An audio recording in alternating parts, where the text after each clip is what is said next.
Shout a bigger hallelujah. Sema haleluya kubwa. Lift up your voice and celebrate him again. Inua sauti yako msherekee Say Mungu to him, tena. thank you for all you have done. Mwambie asante kwa ulionitendea. For bringing us again into this second service. Niingiza katika ibada hii ya pili.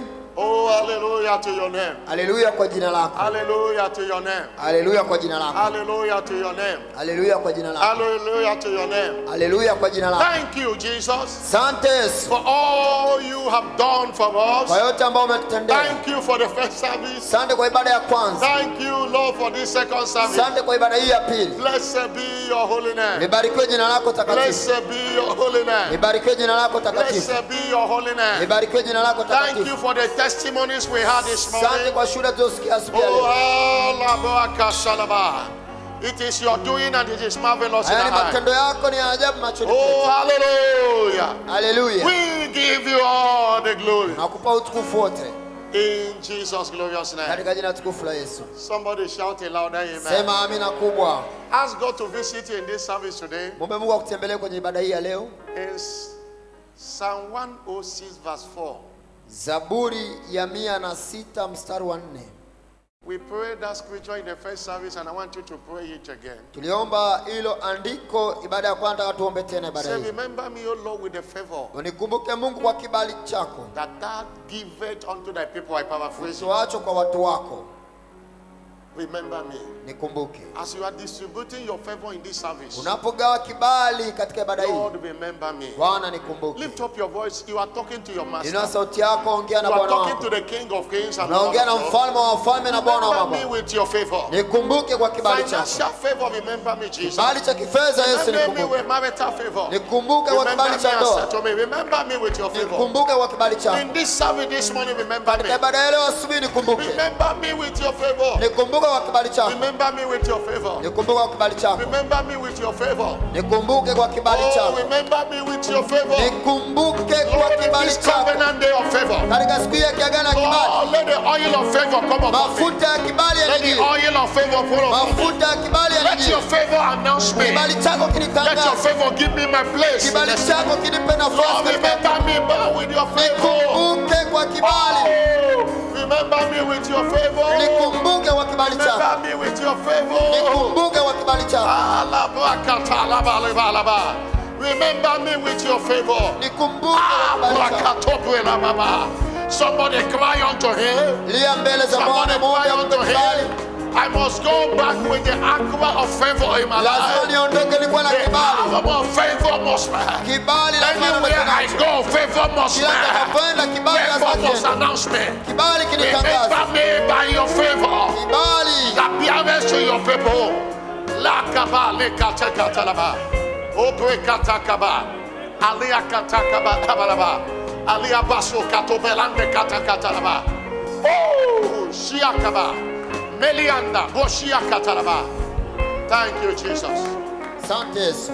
God will remember you with his favor today. Mungu anakumbuka kibali chake leo. I said God will remember you with Mungu his favor today. anakumbuka kibali. In the name of Jesus Katika Christ. jina la Yesu Kristo. Somebody excited, shout a louder amen. Unafuraha, sema amina kubwa.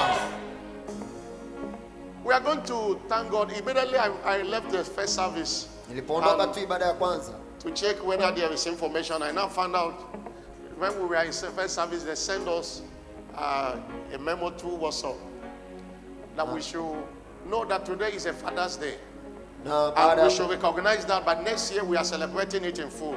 baada ya ibada ya kwanza Thanking God for all the fathers nitazama kama kuna and ujumbe pronouncing blessings upon all the fathers. kutoka kwenye uongozi, nikagundua All the kwamba fathers in the house, shout hallelujah. nimetumiwa taarifa leo ni siku ya wababa na Everybody, let's tuitambue. lift up our voice and thank God for the Tuinue sauti fathers. yetu, tuwashukuru Mungu kwa ajili ya wababa. Tumshukuru Mungu kwa ajili ya wababa. Mshukuru Mungu kwa ajili ya baba, leo Our ni siku ya biological wababa. fathers, our spiritual fathers. Baba wa kiroho, baba wa Let's thank kweli. God for them, Tumshukuru Mungu kwa ajili yao, for the grace God have given to them. kwa neema ambayo Mungu amewapa. We thank God for their life, Jesus. Tunamshukuru Mungu kwa ajili ya maisha yao. Every father, Lord, in this church, Kila baba kwenye kanisa we hili, thank God for their life. tunashukuru Mungu kwa ajili ya We maisha yao. celebrate the grace of God upon them. Tunasherehekea neema We iliyoko juu yao. celebrate what you are using them to do in their various families. We celebrate what you are using to do in this church. Tunasherehekea kwa kile wanachokifanya kwenye Jesus, kanisa we hili, kwenye celebrate familia them. zao, Oh, in the name of Jesus Christ. katika jina la Yesu Kristo. And In Jesus' glorious name we thank you. Katika jina kuu la Yesu tunamshukuru Mungu. Hallelujah. Hallelujah. I say hallelujah. Hallelujah. Everybody sit down. Kila mmoja aketi. Somebody shout hallelujah. Sema hallelujah. But if you are a father, stand up on your feet. Kama wewe ni baba simama juu. If you're a father, stand up on your feet. Wewe ni baba simama juu. You are a father, stand up on your feet. Wewe ni baba simama juu. Hallelujah. I say hallelujah. Hallelujah. In your seated position, stretch forth your hand Mkiwa and mmeketi, pray from the depth of your heart. waelekezee mikono baba waombe. Fathers are pillars. Baba ni nguzo. Fathers are leaders. Baba ni viongozi. Anywhere they lack, there is a vacuum. Wanapokosekana kuna utupu. We thank God for the life of every one of them. Tunamshukuru kwa ajili ya maisha ya baba We hawa. couldn't do this in first service because we are not aware. Hatukuweza kufanya hili kwenye ibada ya kwanza I'm kwa sababu aware that today hatukutambua. is Father's Day, but because we didn't receive any instruction until after first service, I saw it. Nilikuwa najua kwamba leo ni siku ya baba, lakini sikuwa nimepata maelekezo kutoka kwa uongozi. We are going to pray for them. Tunakwenda kuombea. Ask God Ombe Mungu to continue to uphold them. aendelee kuwashika. Ask God to give them long life and Awape prosperity. maisha marefu na mafanikio. Ask God to take away every reproach, Aondoe kila fedheha, every sickness, kila magonjwa. and ask God to give them long life and Ombe Mungu prosperity. awape maisha marefu. In your seated position, pray for Kwa them. umeketi waombee wa baba hawa. Pray for them. We use the one standing as a point of contact to Tunawatumia everyone. waliosimama kama Lift up your voice tuwakilishi. and pray for them. Waelekeza Lord, mkono we pray for the kuombea. blessing of God upon them. Tunaombea Upon all baraka the za Mungu juu fathers, yao. everyone standing here and all who have come for first service. Kila aliyesimama We use the hapa one standing as a point na of waliokuja ibada ya contact. kwanza. That those who are not even in this Tunawatumia nation, kama wherever they are, tuwakilishi. Father, we pray for them. Popote walipo wa baba We decree tunawaombea. your hand to rest upon them. Natamka mkono wako ukae juu Father, the yao. responsibility of fatherhood, Ule wajibu wa fatherhood, ubaba. Lord, they will not define missing. Bwana The hawatakosa grace, kutimiza. Lord, to do what is required. Neema ya kutimiza Lord, wajibu wao. bless them to serve you more. Watie neema Lord, give wakutumikie. them long life and Wape prosperity. maisha marefu na Any mafanikio. challenge you are facing, turn it to Changamoto testimony. unayokabiliana nayo igeuze kwa ushuhuda. Lord, no one Hakuna hata will mmoja be missing next year. We are celebrating it. atakayekosekana mwakani They shall tunaposherehekea. live and not die. Wataisha They shall watakufa. live and not die. Wataisha We pray watakufa. for all our spiritual fathers. Tunaombea baba zetu wa Bishop kiroho. David Oyedepo, Askofu David Bishop David Oyedepo, Abioye, Abioye, Bishop Thomas Savamo, all Thomas our Savamo. spiritual fathers. Lord, we pray for them. Bwana We tunaombea. pray for more strength. Tunaombea Lord, we pray kwa for more nguvu grace. zaidi, neema Lord, we zaidi. pray, Lord, for renewal of energy. Watiwe nguvu kwa In the name upya of Jesus katika Christ. jina la Yesu Kristo. Father, we thank you. Baba tunakushukuru In Jesus' glorious name. katika jina tukufu la Yesu. Somebody say louder, Sema amen. amina kubwa. Happy Father's Day to every father Heri ya here. siku ya baba We kwa baba celebrate wote. you. We Tunawasherekea. thank God for your lives. Tunashukuru kwa ajili ya maisha And yenu. next year, Na mwakani this commission have it in the calendar this year that we are celebrating Father's Day, Mother's Day, and Children's Day. tuna ratiba ya kusherekea wa baba, wa But mama na because of watoto. COVID-19 Na kwa sababu ya kirusi cha corona, and Father's Day, Mother's Day was disrupted, and siku ya mama hatukuweza we kuifanya. have to pray for the mother. Today also we say we should do so. Wameelekeza But by pia next year, by the grace of God, we are doing a full celebration of every one of them. mwakani tutafanya sherehe kamilifu kwa makundi yote haya. And you shall be alive to experience it. Utakuwa hai kuona hayo. I say you shall be alive to experience it. Utakuwa hai kuona hayo. God bless you. Mungu akubariki. Everyone sitting down, say Happy Father's Day to Kila every father. uliyekaa sema heri ya siku ya I wababa. didn't hear you say Happy Father's Day to every Sema father. heri ya siku ya wababa. God bless you. Clap your hand for Jesus. Mpigie Bwana Yesu makofi. Please have your seat. Tafadhali mketi wa baba. Father, thank you again. Baba asante Send sana. your word to your people. Let everyone be Tuma neno lako kwa blessed. watu wako na kila mmoja akabarikiwe. Lord, remember your people with your favor. Kumbuka watu wako kwa kibali chako. In Jesus' glorious Katika jina name. tukufu la Yesu. Our prophetic focus for this month Tamko letu la kinabii kwa mwezi huu is serving God kwamba kumtumikia Mungu pays the most. kunalipa zaidi. With anchor scripture of Job 36 verse 11. Ile Ayubu If Job 36 verse 11, if they will obey 36:11 kama and wakimsikia serve him, na kumtumikia they shall spend their days in prosperity watapitisha siku zao katika mafanikio and their years in pleasure. na miaka yao katika raha. And we have been looking at Tumekuwa a tukitazama teaching series mfululizo wa masomo titled Serving God naitwa kumtumikia Mungu, and the interest of his kingdom matakwa ya ufalme wake pays the unmatchable. unalipa namna ambayo ilinganishiki. Serving God Kumtumikia Mungu and the interest of his na kingdom matakwa ya ufalme wake pays the unmatchable. unalipa namna ambayo And hailinganishiki. this is part 3B. Hii ni sehemu ya 3B. Hallelujah. Haleluya. The Bible says in all labor there is profit. Inasema katika kila kazi kuna faida. And I want you Nataka to encourage you with that word. kukutia moyo kwa neno hilo. That whatsoever you are doing in the kingdom of God, Kwamba chochote unachofanya katika ufalme wa Mungu there is a profit. kuna faida. Hallelujah. Haleluya. Because serving God is a kingdom business. Kwa sababu kumtumikia Mungu ni biashara ya ufalme. According to Luke chapter 2 verse 49. Sasa na Luka 2:49.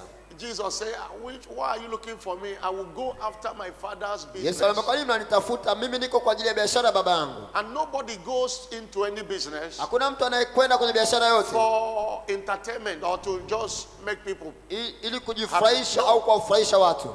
A businessman is in business because of the profit. Mtu ambaye anafanya biashara yuko kwenye biashara ili apate faida. There is nothing wrong going after the business for the profit. No, that's the sole purpose of business. Hakuna kitu kibaya wewe kutafuta faida kwenye biashara kwa sababu ndio lengo kuu la The biashara. kingdom business has a profit. Na ile biashara ya ufalme ina faida. No matter what you are doing. Haijalishi unafanya nini. Hallelujah. Haleluya. And it must begin Na lazima ianzie from having a heart for God kwa kuwa na ule moyo wa kumpenda Mungu and the expansion of his kingdom. na kutamani ufalme wake utanuke. And that will lead you, Na hiyo or itakupelekea, that will provoke you na hiyo itasababisha to enlist in kingdom service units in the church ujiandikishe kwenye kikundi cha utumishi ndani ya and kanisa serve it. There is a profit for it. na utumike kwa sababu kuna faida. Because winning soul pay more than it. Lakini kuvuna nafsi kuna lipa But kuliko kuwa what I kwenye want to kikundi. say, there Nataka is a kusema profit nini? for it. Kuna faida yake. There are many service units we have. Tuna vikundi vingi vya utumishi tunavyo. And you know why I'm saying this? Unajua kwa nini nasema hivi? If you're a sanctuary keeper, Kama wewe ni mtu wa usafi, a choir member, mjumbe wa kwaya, an ushering member, mtu wa wahudumu CCU protocol, au uko kwenye Gilead, CCU, Itifaki, Gileadi every one of them, au kikundi and chochote committed to them, na umejitoa kwenye hivyo vikundi, it becomes easy to pray for the kingdom. inakuwa rahisi kwako wewe kuombea ufalme. You see, every time we come for evangelism Na here, kila wakati tunapokuja kwenye uinjilisti hapa, the highest number we normally have idadi kubwa ambayo tunakuwa nayo is the sanctuary keepers. ni wale wana usafi. Except some cases, prayer army overtook them. La, Because wakati mwingine jeshi la majority maombi of them inawapita. came to clean church on Saturday. Lakini wengi wanakuja kufanya usafi Jumamosi. And you see over 80% of them that came will go for evangelism. Utaona zaidi ya 80% waliokuja kwenye usafi wanakwenda uinjilisti. If you don't belong to service units, Kama uko kwenye kikundi, I really encourage you to enroll in anyone you know that you can serve very well. ninakutia moyo ujiunge katika kikundi ambacho unajua unaweza kumtumikia Mungu vizuri. You can clean chairs, you can mop the church. Unaweza kusafisha viti, unaweza kusafisha kanisa. You can sing in choir, you join choir. Unaweza kama unaweza kuimba It unajiunga might kwenye be your kwaya. own area, might be decoration. You join them and decorating the Kama house ni of God. upambaji jiunge kwenye kupamba.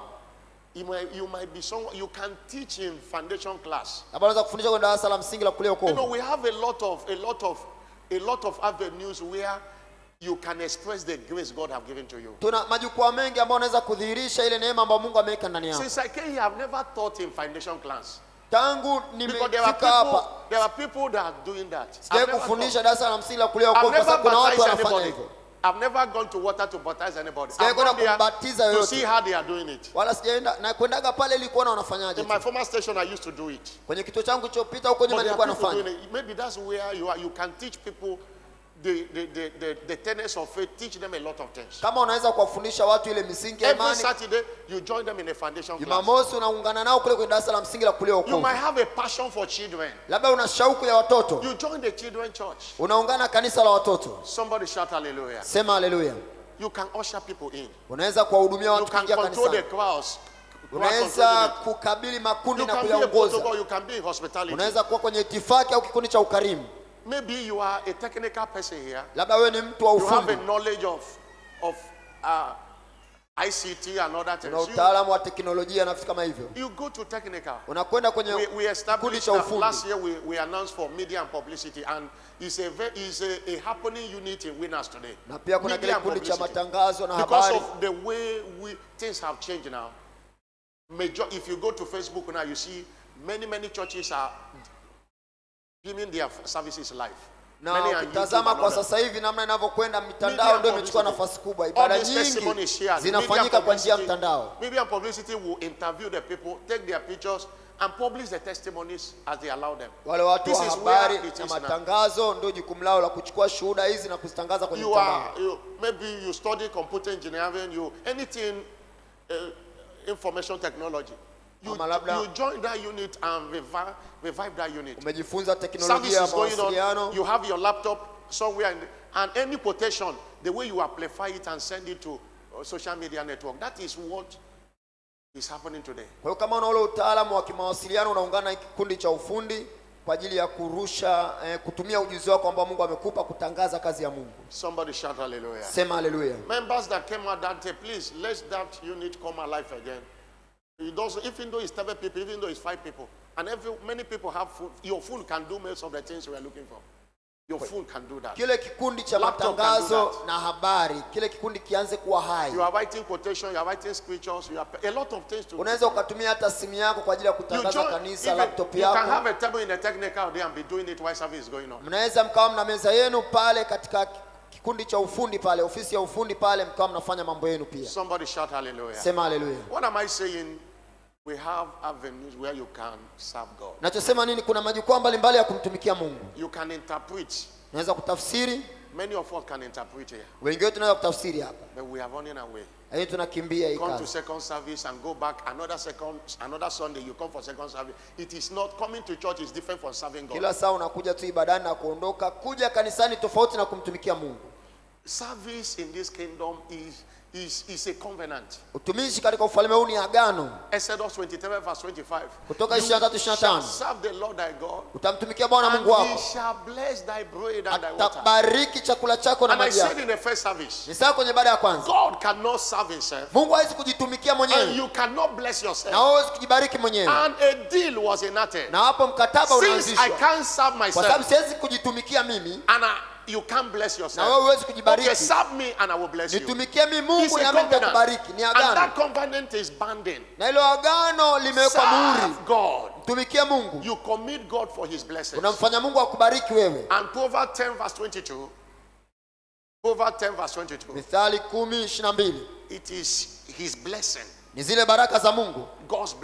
The blessing of the Lord. Ni zile baraka za Bwana. That makes rich. Ndizo utajirisha. That makes rich. Ndizo utajirisha. This blessing is contacted through service. Baraka zinapatikana kupitia utumishi. The blessing that makes rich. Baraka zitajirisha. Salary doesn't make rich if the blessing of God is not there. there. Utajirishi kama baraka za Mungu hazipo. Thank God for your work. Tunashukuru Mungu kwa kazi yako. Many people are busier than you. Watu wengi wana majukumu kuliko wewe. Don't give me a excuse that you don't have time. You have time. Usitoe udhuru kwamba hauna muda. Muda unao. The reason is that you don't have a heart for God. Sababu tu ni kwamba hauna moyo wa kumpenda Mungu. You cannot have a heart for God and not have a time for God. Huwezi kuwa na moyo wa kumpenda Mungu na usiwe na muda na Mungu. You cannot have a heart for God. Hauwezi kuwa na moyo wa kumpenda Mungu of his kingdom. Na yale matakwa ya ufalme wake. And not have a time. Na usiwe na muda wa kumtumikia huyo Mungu. Somebody shout hallelujah. Sema hallelujah. I'm not hearing a bigger hallelujah. Sikia hallelujah kubwa. You need blessing. Unahitaji baraka.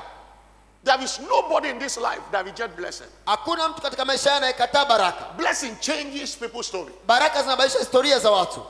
Look at a man called Abraham. Tazama mtu aitwaye Ibrahim. See 75 Abraham was still squatting in his father's house. Akiwa na miaka 75 bado alikuwa anakaa kwa nyumba ya baba yake. Nothing is happening in his life. Hakuna kitu kiendelea katika maisha yake. He has none. Alikuwa hana hata watoto. Nothing was happening. Hakuna kilikuwa kinaendelea mbele. And he had an encounter with God. Na akakutana na Mungu. In Genesis chapter 12 verse 1 to 5. Mwanzo 12:1 mpaka 5. That encounter, God pronounced blessing upon him. Alipokutana na Mungu, Mungu akamtamkia baraka. The lives of Abraham changed. Maisha ya Ibrahim yakabadilika. Hallelujah. Hallelujah. I say hallelujah. Hallelujah. And in verse 13. Mstari wa 13.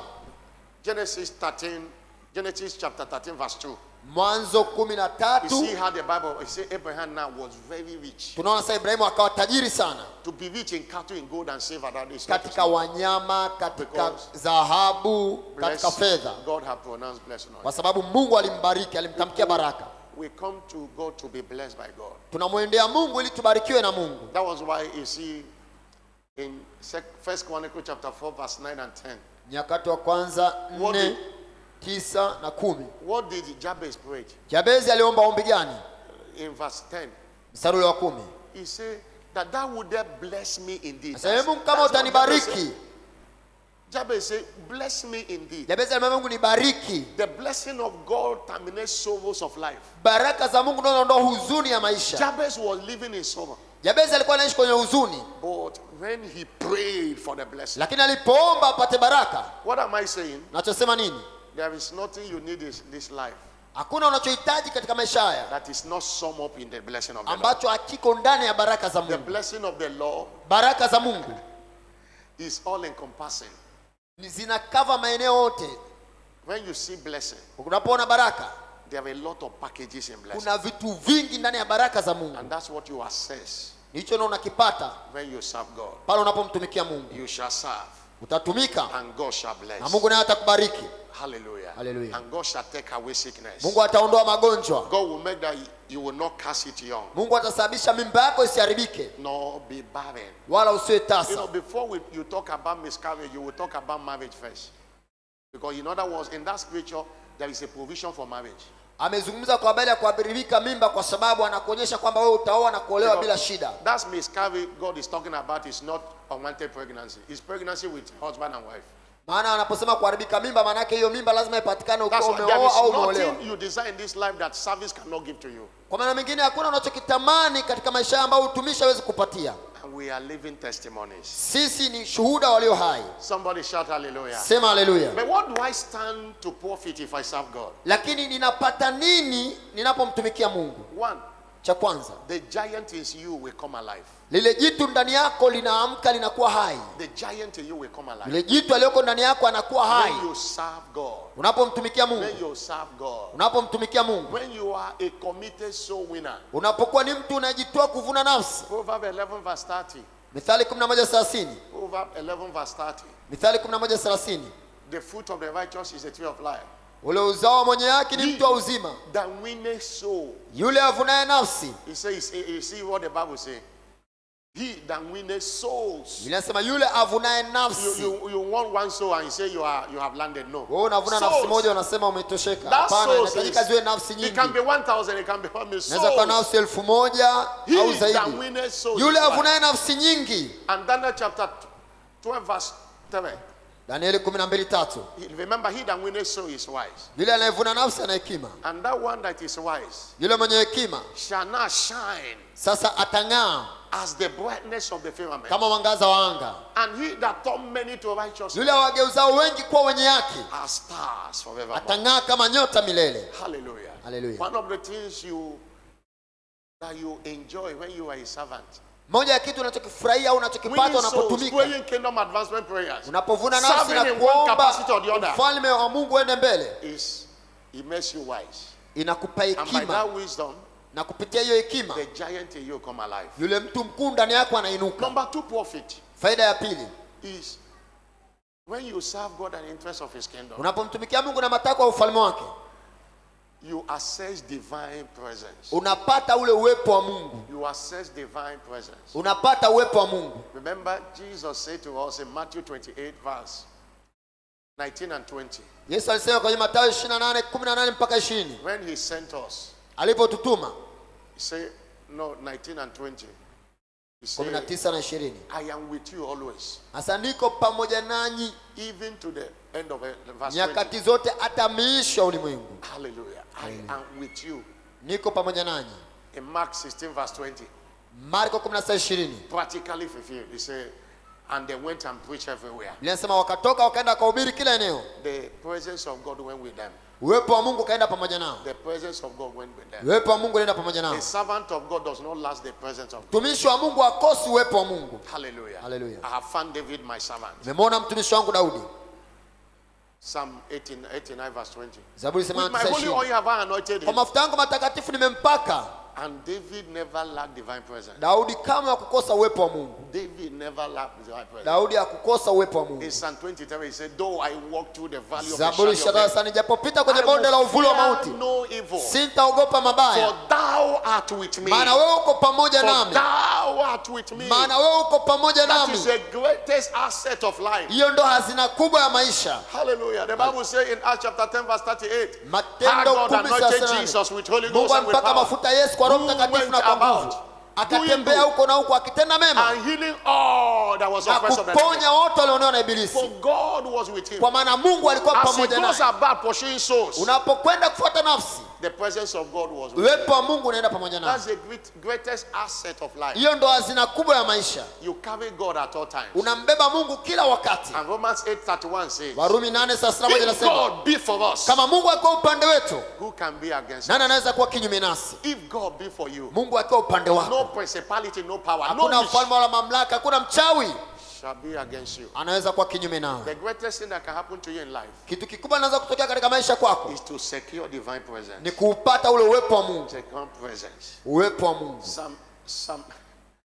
Isaiah chapter 8, verse 9 and 10. Isaya 8:9 na 10. When you secure divine presence, see what happens. When they associate against you, they will scatter. He Unapopata said, uwepo wa Mungu wakijipanga associate kinyume nawe, yourself, all ye wanaanguka. people, and be ye broken in pieces. Jipangeni Give ear, watu, mtavunjika vipande all ye vipande. far countries. Sikieni enyi nchi za mbali, Guard yourself, you'll be broken in jikazeni pieces. viuno, Verse mtavunjwa 10. vipande vipande. Mstari wa Verse 10. Take counsel together. Fanyeni shauri pamoja, It shall come to naught. nalo Speak litabatilika. a word against me, Semeni neno kinyume nami, it shall not stand. lakini halitosimama, Because God is with kwa me. maana Mungu yu pamoja nasi. When I am with God, Ninapokuwa na Mungu, the presence of God is with me. uwepo wa Mungu uko pamoja nami. No matter what the devil says, Ajali shetani anasema no nini, matter who say he's causing me, ajalishi ni nani analaani, it will never stand. haitosimama, Because who is he that say it? kwa sababu ni nani asema And it jambo come to pass nalo likatimia when God Almighty commanded kama it. Mungu akuliamuru. People of God, Watu wa Mungu, the greatest profit faida kubwa of kingdom still worship divine presence. ya kutumika ni kupata uwepo wa kimungu. And I pray for everyone serving God, Ninamwombea kila mmoja anayemtumikia Mungu, you shall not lack divine presence. hautakosa uwepo wa Mungu. I'm not hearing a louder amen. Sisikia amina kubwa.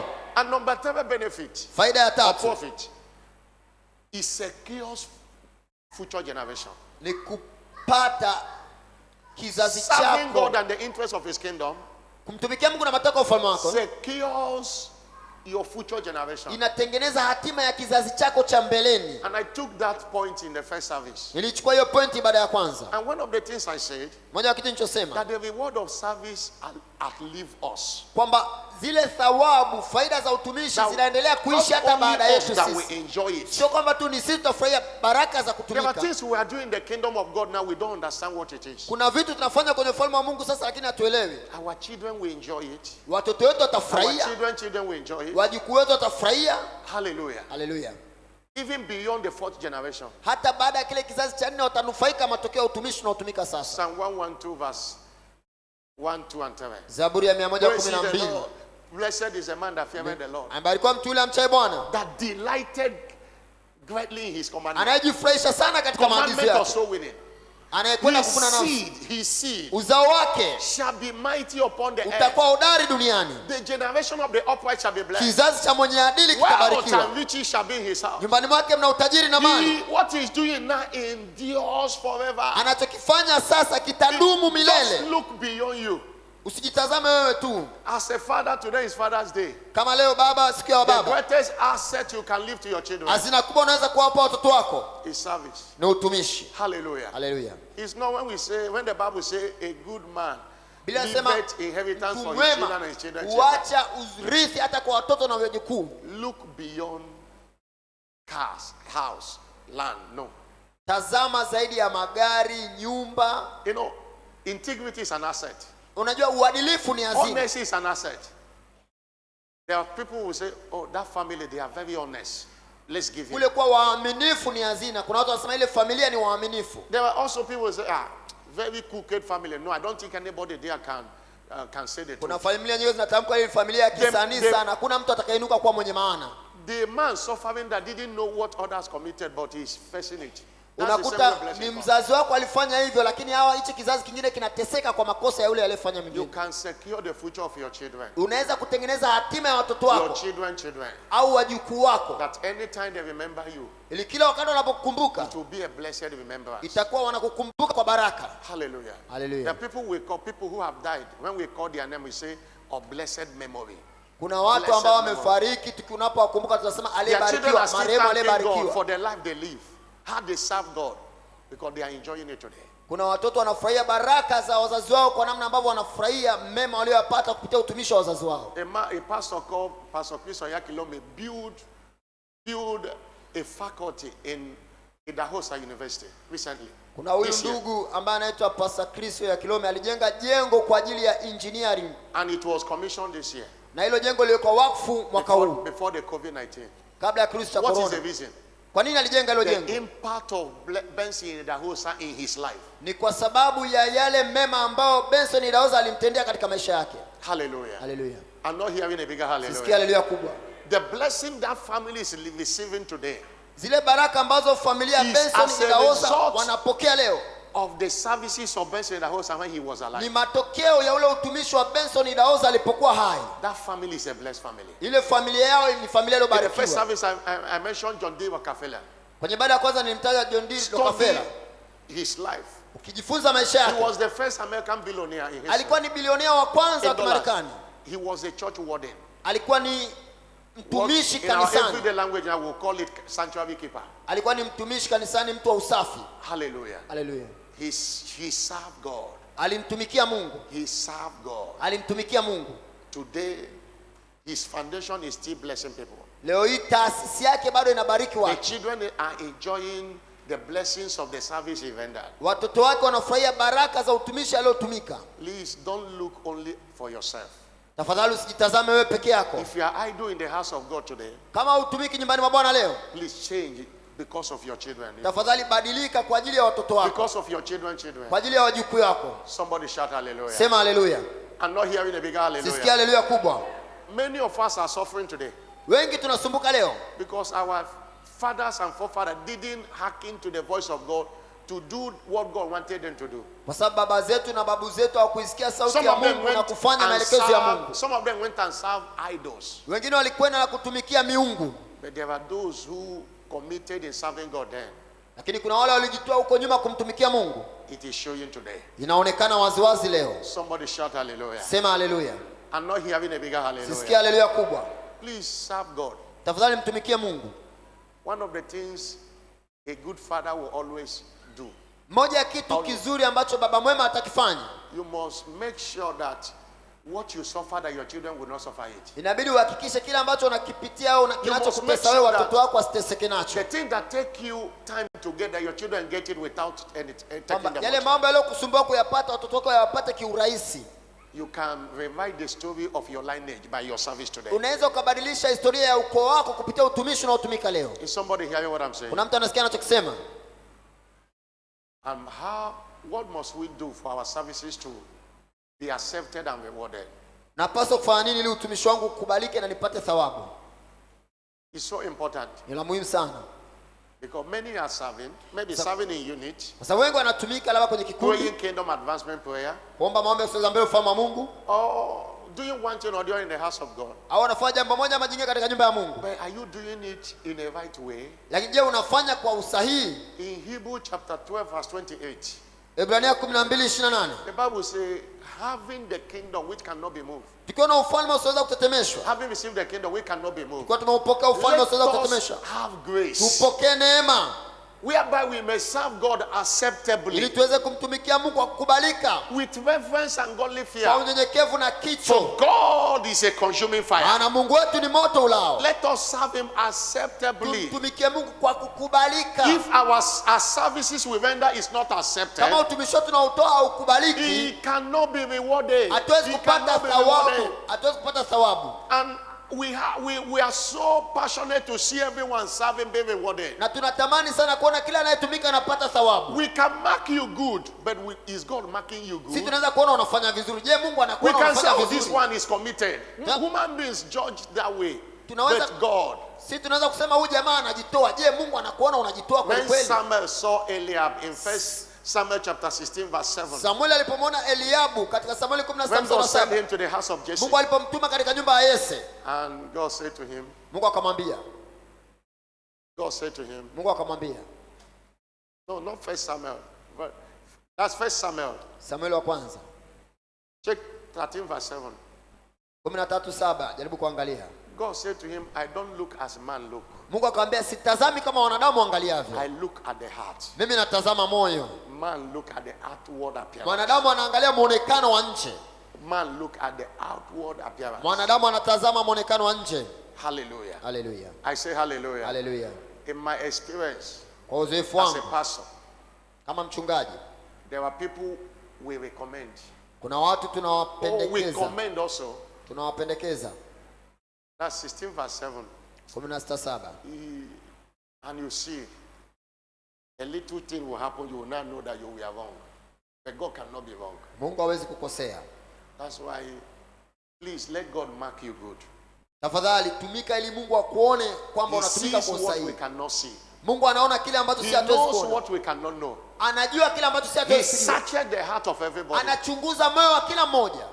He's the one that receives the service we render. Mungu ndiye anayeupokea utumishi unaotumika. That's why it's important to know his principles of service. Ndio maana ni muhimu kujua kanuni zake za utumishi. We have said for your service to be received and rewarded, Tumesema ili utumishi wako upokelewe na upate thawabu, you must serve him righteously. lazima umtumikie kwa usafi, Two, kwa you haki. must serve him faithfully. Mtumikie kwa uaminifu.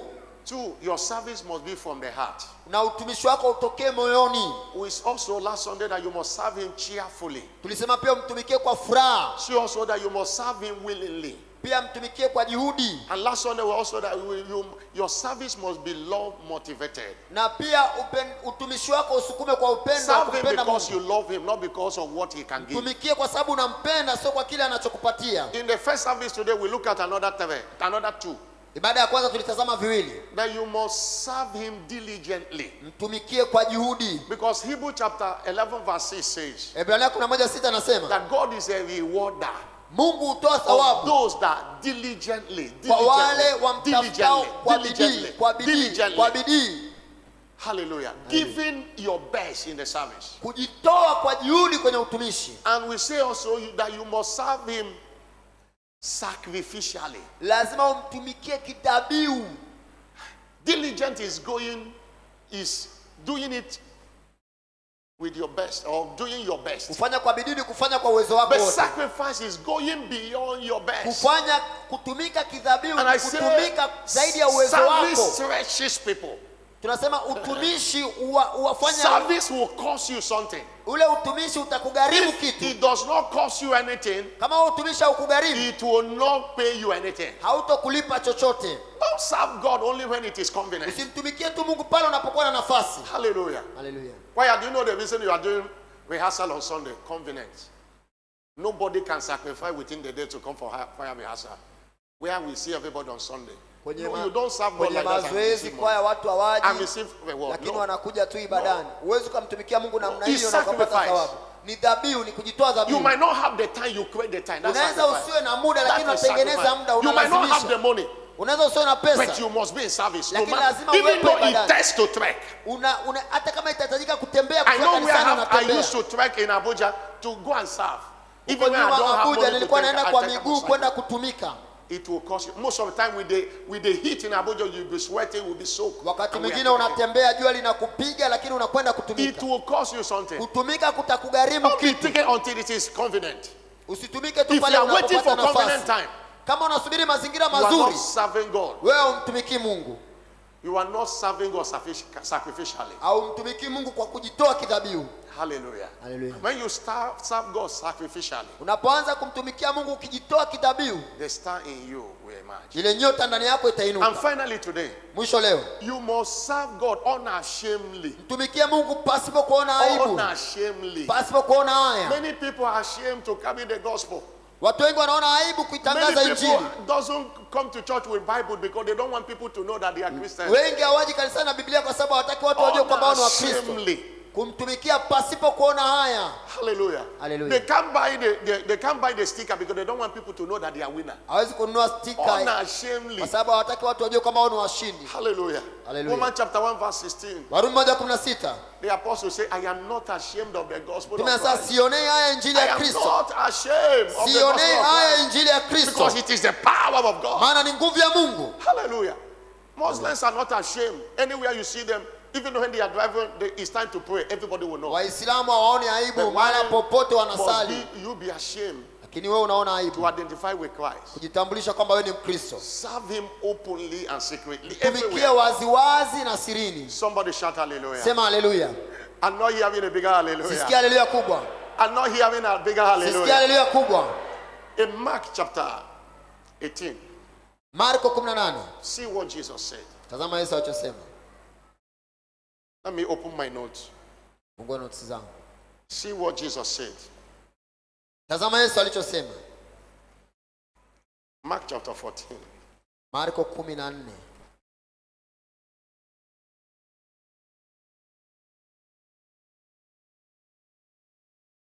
Okay, Mark chapter 8 verse 38.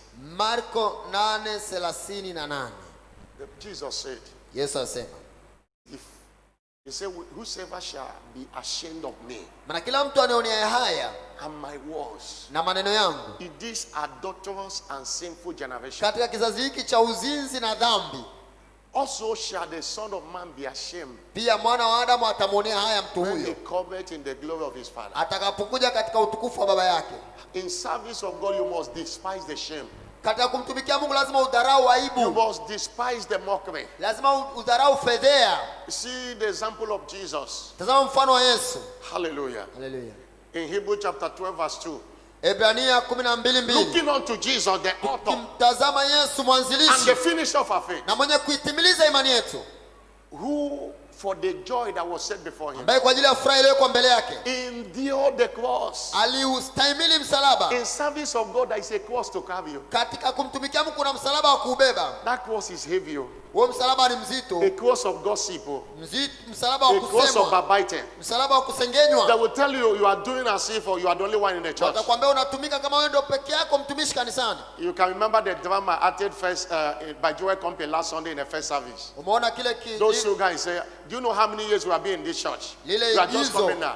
ambao Joel Company walilitoa. You will be talked against you. Inaonyesha kuna watu There is a wanawasema wengine cross. wanaotumika.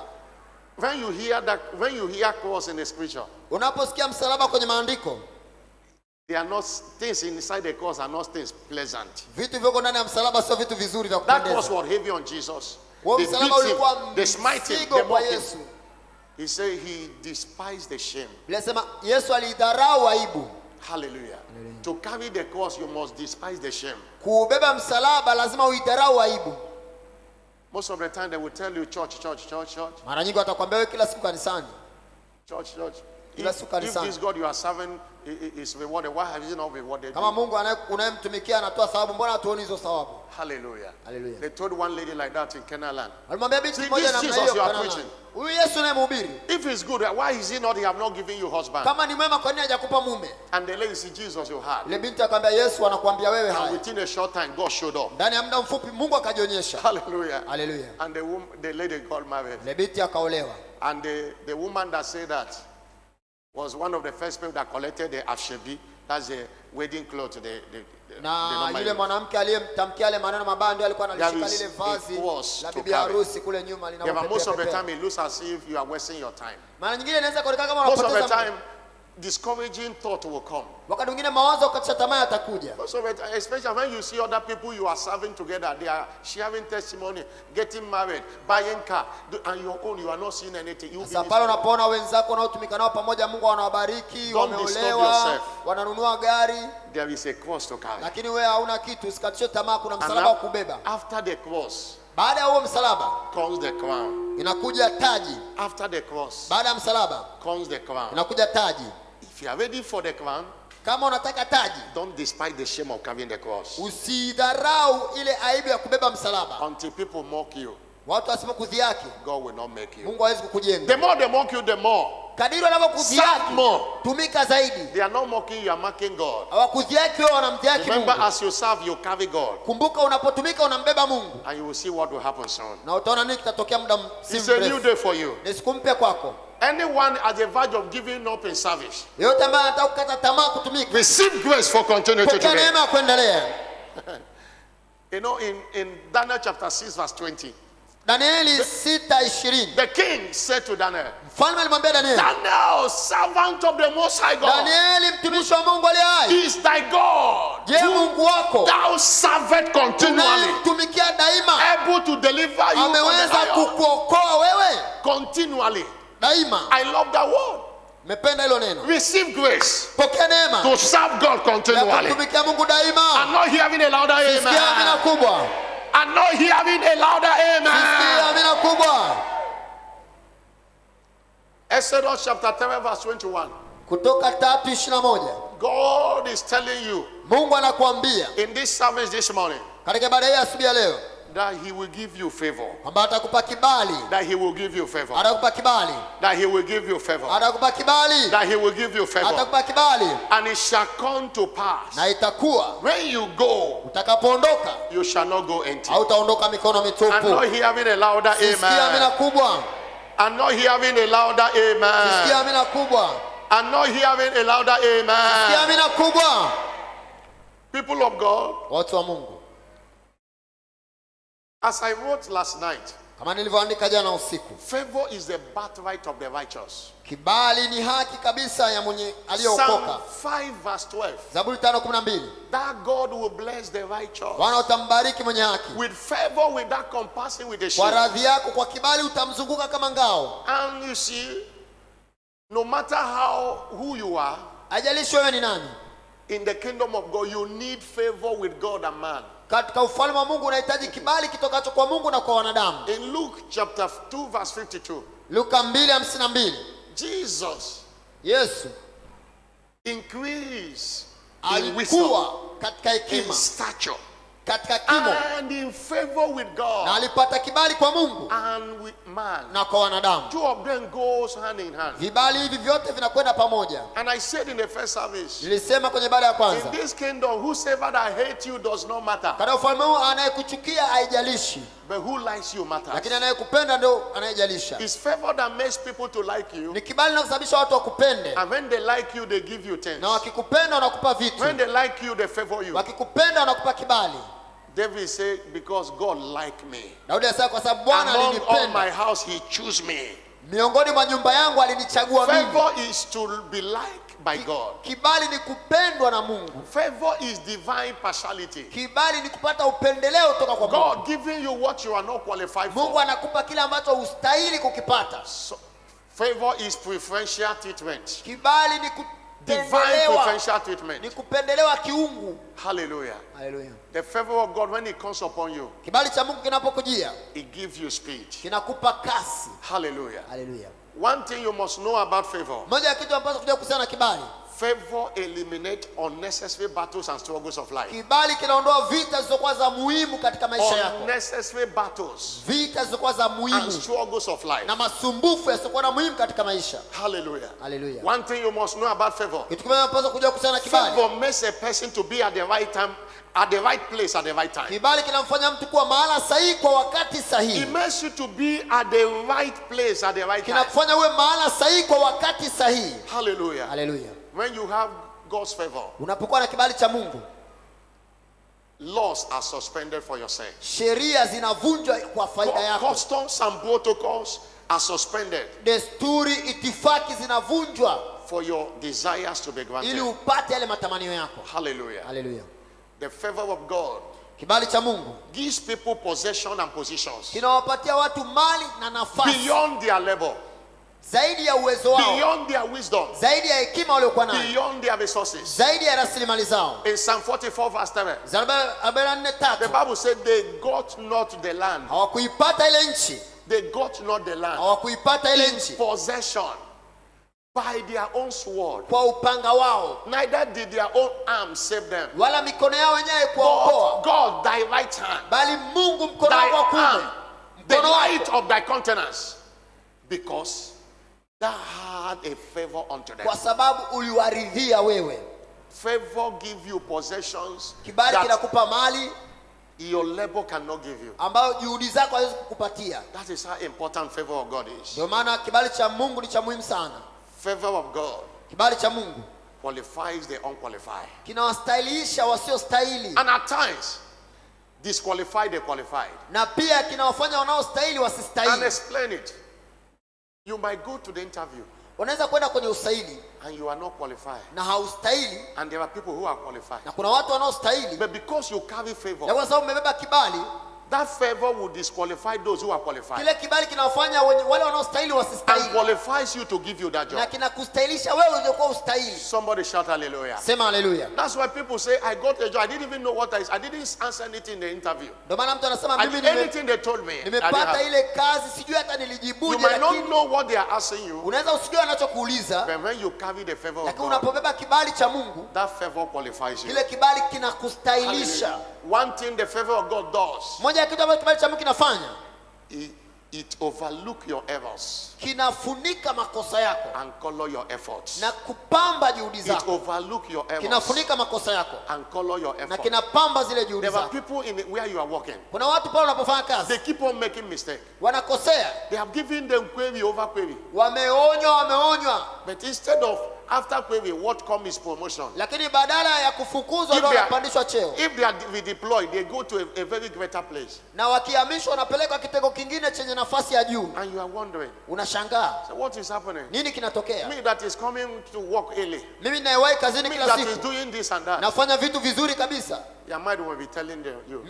mimi sionekani. If it's a lady, say, oh, maybe he's sleeping with the boss. Kama ni binti ndio ameinuliwa, sasa huyu Or if labda it's analala na a man, he bosi. say maybe he's giving bribe. Kama ni mwanaume unasema labda ametoa She's not rushwa, sleeping with the boss. halali na He's not giving bribe. wala hatoi rushwa. What is happening is the favor of God upon Kinachotokea his kwake life. ni kibali cha Mungu kilichoko juu The yake, favor of God upon his life. kibali cha Mungu juu yake. Somebody shout hallelujah. Sema haleluya.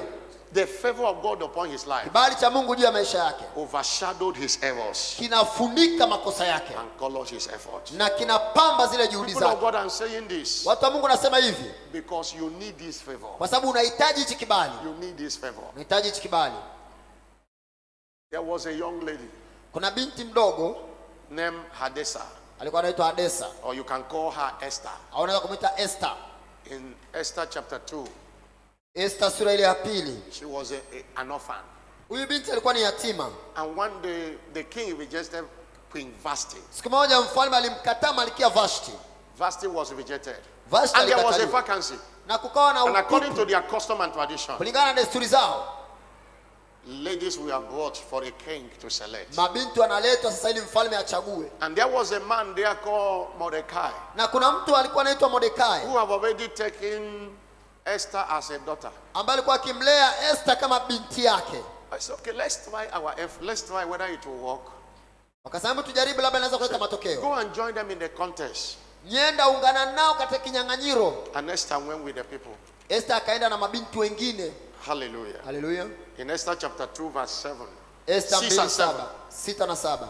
You see, when Esther entered, the keepers of the house, she obtained favor. Ilipofika zamu ya Esther, alipoingia akapata kibali. You know, the mother was dead, the father was dead, he was an orphan. You see it in verse 7. Verse 8. Baba yake alikuwa amekufa, mama yake amekufa, It came to alikuwa pass. yatima. Mstari wa 7. The decree was put, and Esther was brought unto the king's house, Esther akapelekwa katika nyumba ya mfalme to the custody of this man called Hagar, a keeper of the women. kwa Look huyu at it. ndugu mtunzaji wa wanawake. That was where the favor started speaking for Esther. Hapo ndo kibali kilianza kuongea kwa ajili ya Esther. And the next verse, Mstari unaofuata. the next verse. Esther have not showed her people nor her kindred. Esther akuwa amewaambia Nobody knows watu her. kabila lake wala Mordecai jamaa told zake. Esther and said, don't tell anybody where you are from. Mordekai Don't tell anybody alimwambia that Esther I'm related to you. asiwaambie He didn't say watu no. kwamba yeye ni kabila la Wayahudi. And verse 11. Mstari wa 11. Mordecai walked every day before Yule the Morde- women's house. Yule Mordekai alikuwa akitembea kila Mordecai siku. will go there to know how Esther did. Mordekai alikuwa anaenda kuangalia Esther I anaendeleaje. don't want to bore you with the story, but go to verse 15. Nenda Verse 14 mstari and 15. mstari wa 14 na 15. Go to verse 15.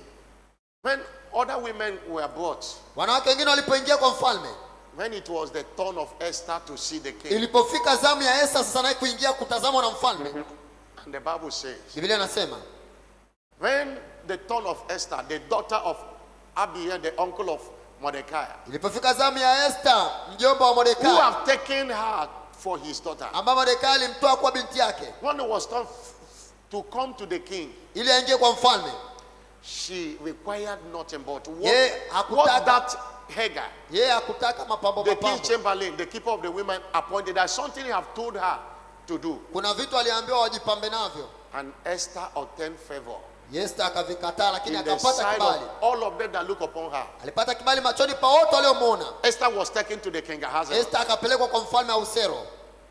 And look at verse 17. Soma mstari wa 17. The king loved Esther. Mfalme akampenda Esther. Favor brings attraction Kibali kinaleta and mvuto. acceptance. He said he loved Esther above all the Mfalme women. akampenda Esther kuliko wanawake wote. Esther didn't make up. Esther kujipamba. She didn't put pancake and all that. Akuweka banketi na She didn't wear high heel. akuvaa vile viatu She virefu. didn't pad front and back. Akujipamba pamba kivyo But wadada there's wanavyojipamba. something that was on her. Lakini kuna kitu kilikuwa ndani yake. That was the favor of God. Ilikuwa ni kibali cha Mungu. That made her a queen. Kilimfanya akawa malkia. What am I saying? Nachosema nini? Favor facilitates miracle marriages. Kibali ndio kinaharakisha ndoa za miujiza. It is not about your physique. Sio swala la muonekano wako It's not nje. about your height. Sio swala la urefu wako. It's not about your height. Sio swala la urefu wako. It's not about your muscle as a man. Sio swala la It's not about your muscle. sio swala la misuli It's not uliokuwa even nayo. about the car you have. Sio gari uliokuwa Despite nayo. the car, women are rejecting you. Basi Because it's hujalisha una not gari, favor. wanawake bado wanakukataa. It's all about the favor of God. Swala la ndoa ni kibali cha Mungu. Somebody shout hallelujah. Sema haleluya. And you are contacting that favor Na this unapata morning. hicho kibali asubuhi ya leo. I say you are contacting that favor Unapata this hicho kibali morning. asubuhi ya leo. I say you are contacting that favor this Unapata hicho morning. kibali asubuhi ya leo. In the name of Jesus Katika Christ. jina la Yesu Kristo. I'm not hearing a louder Sikia amina amen. kubwa. I'm not hearing a louder Sikia amen. amina kubwa. But the question is, Swali ni what must I do napaswa kufanya nini? to contact this favor? Nipate hichi kibali. To walk in the realm of favor. Ili nitembee katika viwango vya kibali. Number one, Cha kwanza, you must be born again. lazima uokoke. That's number one key Huo ndio ufunguo wa to kwanza operating in the realm of favor. wa kuwezesha kutembea katika viwango vya kibali. Acts of Apostles chapter 2 verse 41. Matendo ya Mitume 2:41. When the apostles were doing their work, they were obtaining favor. Mitume walipokuwa kufanya kazi ya Mungu walikuwa wanapata kibali. That day, many people gave their life to Christ, Watu wengi walitoa maisha yao kwa Kristo. and favor begins from there in their life. Kibali kikaanzia hapo katika maisha yao. Until you are born again, Usipookoka you are not a candidate of His favor. hauwezi kupata kibali. Psalm 5 verse 12. Zaburi 5:12. That God will bless the righteous. Bwana atawabariki wenye He haki. will bless the righteous with favor. Atawabariki wenye haki waliookoka. Your journey to righteousness begins with salvation. Lakini ile safari ya kuwa mwenye haki inaanzia kupitia wokovu. Number two. Namba mbili. To keys to operating in the realm of divine favor. Vitu vitakavyokuwezesha wewe utembee katika viwango vya kibali. You must continue to walk in the fear of the God. Lazima utembee katika hofu ya Mungu. What made Joseph to attract favor is the word, I fear God. Kilichomfanya Yusufu apate kibali ni ile hofu ya Mungu iliyokuwa ndani yake. Genesis 42 verse 8. Mwanzo 42:8. You must walk in the fear of God. Lazima uishi maisha ya kumhofu Mungu. You must walk in the fear of God. Ishi maisha matakatifu, maisha ya kumhofu Mungu. Verse 9. Mstari wa 9. Verse 9. Joseph remembered everything they have done. Verse 10. Read it all through. He told them, do this and live because I fear God. Yusufu aliambia fanyeni ili muishi kwa sababu mimi I namcha fear Mungu. God. Mimi namcha Mungu. Praise the Lord. Bwana asiye. 1 John chapter 3 verse 7. Waraka wa kwanza wa Yohana 1 3:7. John chapter 3 verse 7. Waraka wa kwanza wa Yohana 3:7. The Bible says in 1 Biblia John inasema chapter 3 verse 7. Little children, let watoto no man wadogo sidanganyike. deceive you. He that is not righteous is righteous. Atendaye haki ana haki. The fear of God Hofu ya Mungu is on what you do. iko katika kile unachokifanya. What you do. It's one thing to be born again, it's another thing to walk in the fear of God. Ni jambo moja kuokoka na jambo jingine kuishi maisha ya kumhofu Do Mungu. righteous things. Number Tenda 3. mambo ya haki. Number 3. Namba 3. Continue to walk in obedience to the word of God. Endelea kutii neno la Mungu. Continue to walk in obedience Endelea kutii neno la Mungu. to the word of God. Tii neno la Mungu. John 14 verse 21. Yohana 14:21. The Bible says, Biblia inasema, he that have my commandment and keepeth them yule aliye na amri zangu na kuzishika is that one that loved me. Huyo ndiye anipendaye. And my Father will love him also. Baba yangu naye atampenda. And we will come to manifest myself. Na mimi nitakuja nitajidhihirisha kwake. And that is, when God comes to manifest himself to you, that is favor on his own. Mungu anapokuja kujidhihirisha kwako, maana hicho ni kibali. Praise the Lord. Bwana asifiwe. Deuteronomy 28 verse 1 to 7. Kumbukumbu la Torati 28:1 mpaka 3. Number 4. Namba 4. These points we are not mentioned in the first service. Hizi hatukuzitaja ibada ya kwanza. Because I got this teaching after the first service by God's servant. Nimepata mafundisho baada ya ibada ya And I have kwanza to kutoka take kwa them mtumishi wa Mungu. in this first service now. Inabidi niyafundishe Second katika ibada ya service. pili. Number 4. Namba 4. Be committed to spiritual stewardship. Jitoe katika utumishi wa kiroho. I'm not talking about, service is divided. Unajua utumishi umegawanyika. There is a physical steward that's belonging to unit. Kuna utumishi wa kimwili kwa kwenye kikundi. There is spiritual stewardship. Lakini kuna utumishi wa kiroho. Spiritual stewardship is all about kingdom advancement prayers. Utumishi wa kiroho maana yake ni yale maombi ya kusogeza mbele ufalme wa Mungu. Winning endeavors. Na kuvuna nafsi. To be favored. Ili upate kibali. Go beyond physical stewardship. Nienda zaidi ya ule utumishi wa kimwili. Be committed. Jitoe to spiritual stewardship. Katika ule utumishi wa kiroho. Galatians chapter 6 verse 7 to 9. Galatia 6:7 mpaka 9. Galatians chapter 6 verse 7 to 9. Galatia 6. Be not deceived. Usidanganyike. God is not mocked. Mungu haziakiwi. Whatever a man soweth, chochote mtu apandacho, that shall he also reap. Ndicho avunacho. He that soweth to the flesh, yule apandaye katika mwili, shall of the flesh reap corruption. Katika mwili wake atavuna uharibifu.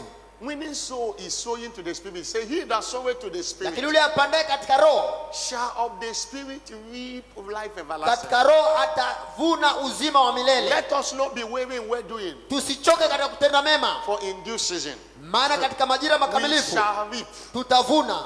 If we faint not. Tusipozimia roho. Somebody shout hallelujah. Sema hallelujah. Be committed to spiritual stewardship. Jitoe katika ule utumishi wa kiroho. Don't say my own is to collect offering with basket. That is not service to me. Usiseme utumishi wangu mimi ni kukusanya sadaka na chombo. If I'm thinking that I'm preaching, that is a service. It is beyond that. No. Kama ninahubiri alafu nasema ni utumishi, utumishi ni zaidi ya hapo. That's why we are not just preaching to you.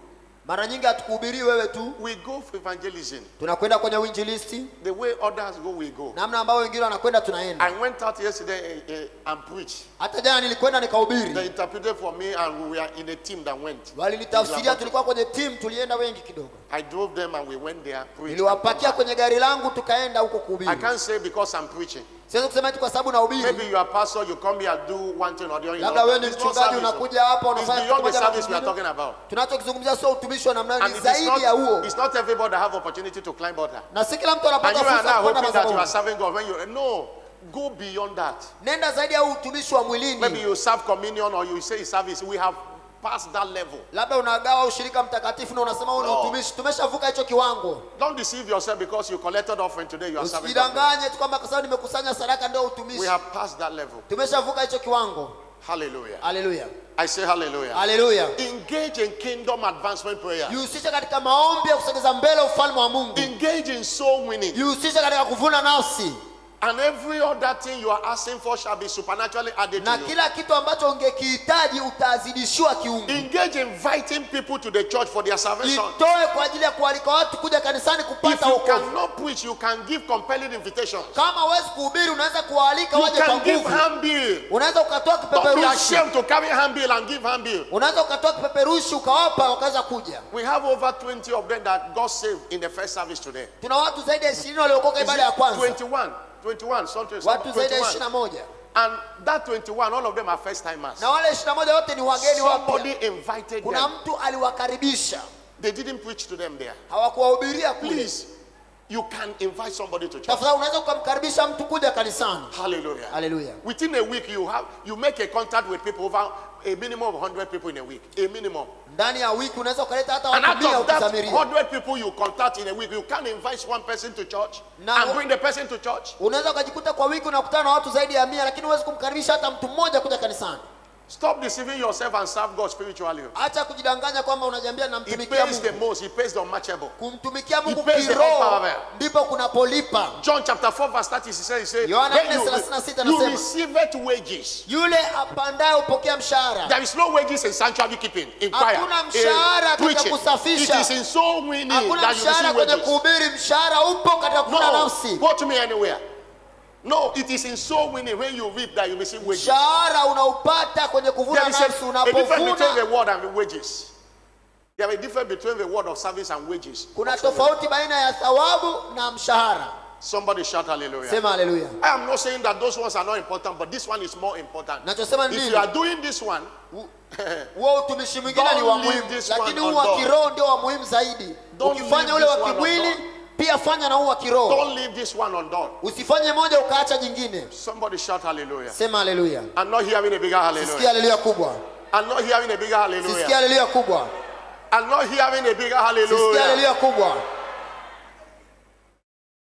And let me stop here today. Niishie hapa leo. Stand up on your feet. Simama kwa miguu yako. Stand up. Simama kwa miguu yako. Somebody bless, shout hallelujah. Umebarikiwa, sema haleluya. Somebody bless, shout hallelujah. Umebarikiwa, sema haleluya. There were other things I talk in the first service. Kuna vitu niliongea kwenye ibada ya kwanza. You can, one of them is honor. Mojawapo ni heshima. I don't have time to talk about it. Sina muda wa kuongelea. I said to be favored by God and man, honor people. Nilisema ili upate kibali toka kwa Mungu na wanadamu, waheshimu watu. Don't despise people. Usidharau watu. God won't bring money from down, from ceiling and drop to you. Mungu hatoshusha pesa kutoka kwenye pana kukuletea. God uses people to bless people. Mungu anawatumia watu ili kubariki watu. And God is all about people. There's no vision God gives to any man. It's not all about my people, my people. Kila maono ambayo Mungu anatoa yanawagusa watu. Many people have lost their husband, their wife because of they are despising them. Watu wengi wamepoteza wake zao, waume zao kwa sababu ya Many kuwadharau. people have not been promoted because they can't honor anybody there. Watu Everybody is wengi below. hawajainuliwa, hawajapandishwa cheo kazini kwa sababu hawaheshimu watu pale ofisini. And I said in the first service Sasa kwenye ibada ya kwanza, that the favor of God kibali cha Mungu travels on the highway of honor. kinasafiri kupitia njia za heshima. A Shunammite woman perceived that Elisha is a man of God. Yule mwanamke wa Kishunami alihisi kwamba Elisha ni She mtumishi wa Mungu. honored Elisha and Gehazi. Alimheshimu Elisha na Gehazi. And one day, Na siku moja Elisha said, Elisha akasema, what can be done to this woman? huyu mwanamke afanywe nini? This honor we have received from Hii her. heshima tunayopokea toka kwake. And Gehazi said, Gehazi akasema, since we have been coming here, we have not heard a cry of a child. tangu tumefika hapa nyumbani kwake hatujasikia kilio cha mtoto. That woman got that child by honor. Yule mwanamke Honor. alipata yule Honor. mtoto kwa Honor. kuheshimu Honor. watumishi wa Mungu, heshima tu. Elisha didn't knock at her door. Elisha hakugonga mlangoni mwake, But she perceived lakini yule mwanamke alihisi that this ndani is a yake man to honor. kwamba huyu ni mtu wa Mungu wa kumheshimu. She got her miracle child. Akapata mtoto wake muujiza. Somebody shout hallelujah. Sema haleluya. Elizabeth, the wife of Nabal. Elizabeth mwanamke wa In Nabal. 1 Samuel chapter 25, reading from verse 25. Samueli wa kwanza, When Nabal insulted David, Nabali alipomtukana Daudi, Elizabeth, David was about destroying Nabal. Daudi alikuwa anataka kumharibu Nabali. Elizabeth has carried a horse and pursued David. Elizabeth akapanda farasi akamkimbilia Daudi. Hallelujah. Haleluya. Not what's the name of what's the name of that? Abigail. Abigail, not Elizabeth. Abigail. Abigail went and honored David, Abigaili akaenda akamheshimu Daudi even with substance in her hand. pamoja na sadaka na That mali is, mkononi it mwake. should be 1 Samuel 25 verse 25. Samueli wa kwanza 25:25. Read it all through. Soma mpaka chini. And within a short time, God vengeance came upon Nabal. Ndani ya muda mfupi kisasi cha Mungu kaenda juu ya Nabali. Came upon Nabal. Nabal died. Nabali akafa. But the honor David received from Abigail, Lakini ile heshima ambayo Daudi aliipata toka kwa Abigaili, David can't forget it. Daudi hakuweza When kuisahau. David heard that Nabal is dead, Aliposikia Nabali amekufa, after some time, baada ya muda, David called them.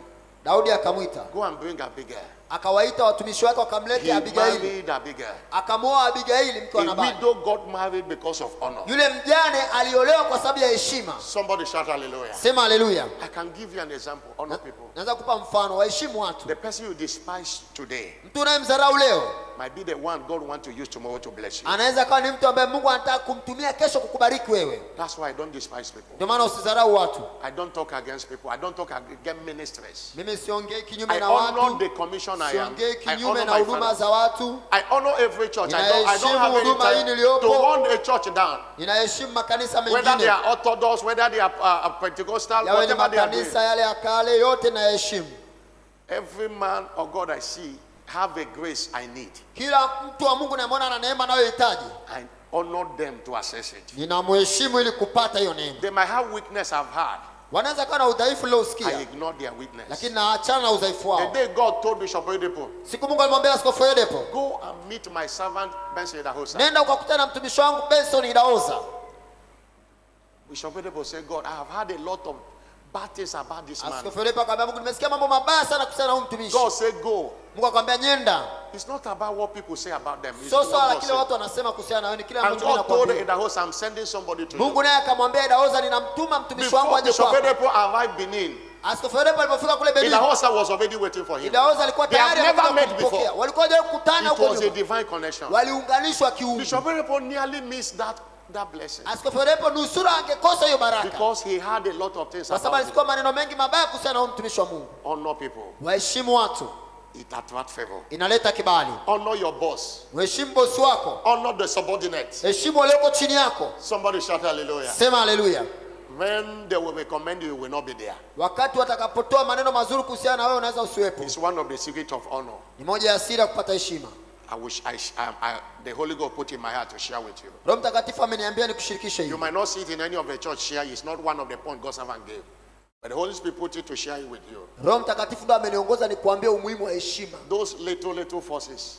Hivyo vimbwea vidogo vidogo, vidude vidogo vidogo hivyo. People call you on phone, you can't answer because they are little in your eyes. Watu They send you wanakupigia WhatsApp, you simu can't reply, they are little haupokei in kwa your sababu WhatsApp. unawadharau.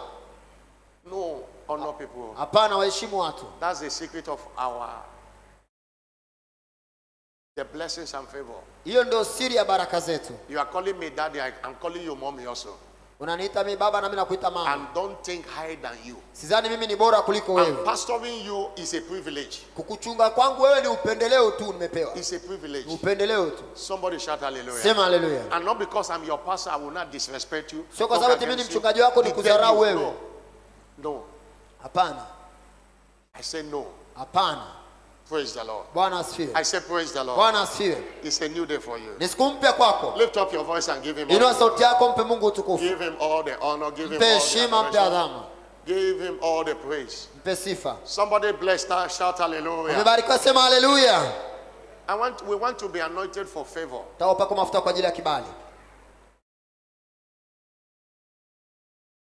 I call it Esther anointing. Inaita mafuta ya Because when kibali cha I Esther. study the life of Esther, Pojifunza maisha ya Esther, it's all about the favor of God. ni kibali cha Mungu ndio You kilimtofautisha. know, in Esther chapter 5 verse 2, Esther 5 mstari wa 2, protocol was broken. itifaki zilivunjwa. What was the Bible say? Biblia inasema nini? She obtained favor. She Esther obtained- akapata kibali. by the favor of God, Kwa kibali cha Mungu, the whole country was saved ile nchi nzima iliokolewa from the destruction as had been planned by Haman. kutoka ule uharibifu ambao ulipangwa na Haman. By the favor of God, Mordecai was promoted. Kwa kibali cha Mungu, Mordekai akainuliwa, akapandishwa cheo. You need this favor. Unahitaji hichi kibali. But the question is, are you born again? Lakini swali, je, umeokoka? Are you connected to the God that favors? Je, una mahusiano na huyu Mungu anayetoa Let kibali? me say this to you, people of God. Nikwambie ili mtumishi wa Mungu, God is the authentic source of favor. Mungu ndio chanzo cha kweli cha baraka, But he can use anybody, lakini anaweza akamtumia yoyote, including those who does not know you. pamoja hata na wale wasiokujua. Did you know the peak of favor? Unajua kilele cha kibali When God uses those who does not like you to bless ni you. pale Mungu anapotumia wanaokuchukia kukubariki. Something is pushing them. Go and Kuna do kitu it. kinawasukuma tu Even though waje they don't like kukubariki, your person. hata kama hawakupendi. That is the peak of favor. Hicho ndio kilele cha That's why you kibali. need to be connected to the source. Ndio maana unahitaji kujiunganisha na chanzo hiki cha kibali, He can use anybody. na Mungu huyo anaweza kumtumia yoyote. Somebody shout hallelujah. Sema haleluya. I'm not hearing a bigger Sisikia hallelujah. haleluya kubwa. I'm not hearing a bigger Sisikia hallelujah. haleluya kubwa. You are here, you are not saved. Uko hapa hujaokoka, You are not born again. hujaokoka, And you want this favor in your life. na unataka kibali hiki katika You maisha want this yako, favor in your family. unataka kibali hiki kwenye familia yako. I want you to know this. Nataka ujue hili, That God is ready to make it happen for you. Mungu yuko tayari kukupatia kibali. I want to pray for you now. Nataka nikuombee Or you are sasa. here, you want to rededicate your life to Jesus. Au uliokoka kwa nyuma unataka kutengeneza na Yesu. Put your hand on your chest. Weka mkono wako Or you kifuani. want to be saved. Wewe unataka kuokoka, And I will pray for you. nami nitakuombea. Your life will never remain the Maisha same. yako hatabaki kama And alivyokuwa I'm going to mwanzo. anoint you for favor. Utaona kupaka mafuta ya kibali Every form of misfortune will be destroyed. ili hali mbaya iondoke kwako. Favor will terminate every secret tears you have. Kibali kitakomesha machozi yako yote asirini uliokuwa Put your ukilia. hand on your chest. Wewe unataka kuokoka, weka mkono wako kifuani. Come, let me pray for you. Njoo hapa mbele nikuombee. Come, Njoo mbele sasa. let me pray for you. Njoo mbele, uliweka mkono Take that kifuani. step and come. Njoo mbele, Everyone, uliweka mkono you kifuani. want to Njoo surrender, mbele. come. Wewe unataka kuokoka, You want to njoo rededicate mbele. your life to Christ. Nataka Come. kumpa Yesu maisha yako. Come. Njoo mbele. Wherever, clap your hand for Jesus. They are Mpigie coming. Bwana Yesu makofi, Clap your hand, they are anakuja. coming. Come. If you're anywhere you are, Popote come. ulipo unataka kuokoka, Come. nataka Jesus is kumpa calling Yesu you. maisha yako. Yesu anakuita. Come. Let me Njoo, pray for you. njoo. Come. Njoo mbele, unataka kumpa Yesu maisha yako. Jesus is calling you. Come. Yesu anakuita, njoo. Jina la Yesu ni ngome yangu. Jina I'm still waiting for you. I'm still waiting Bado for you. ninakusubiri I'm wewe. still waiting for you. I'm still waiting for you. Bado nakusubiri wewe, unataka kuokoka. Njoo mbele. Uliokoka ukarudi nyuma, unataka kutengeneza maisha yako na Yesu. Njoo mbele. Unataka kumpa Yesu maisha yako, njoo. Unataka kuokoka, njoo mbele.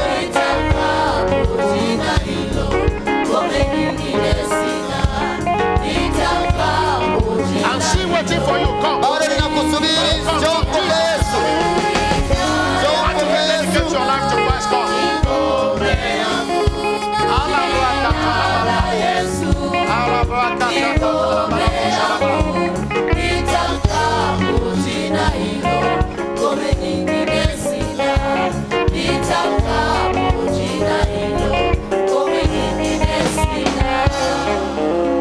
Amen. Mina, Be seated in a moment. tuketi kanisa. In your seated position, anything you desire from the anointing, begin to ask Him. Ukiwa umeketi, kile ambalo unataka mafuta Let's pray matakatifu ya for these people. kutendea, anza Anything you desire. kuomba.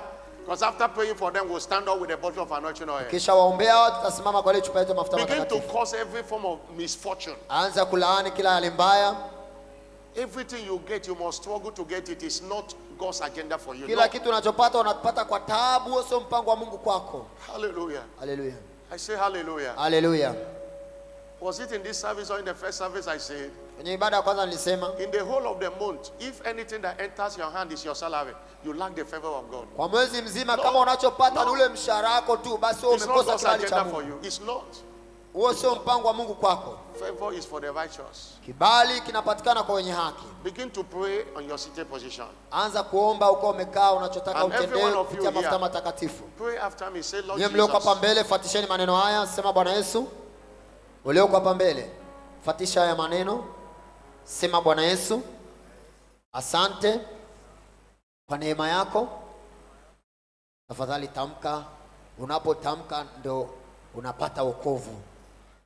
Sema, Bwana Yesu, asante kwa neema yako iliyonivuta kwako. Ninakiri ya kwamba mimi ni mwenye dhambi.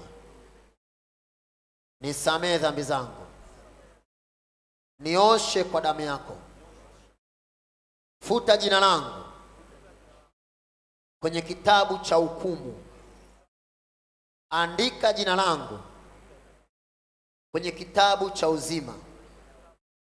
Ingia kwenye maisha yangu, uwe Bwana na Mwokozi wangu. Kuanzia leo nimeokoka.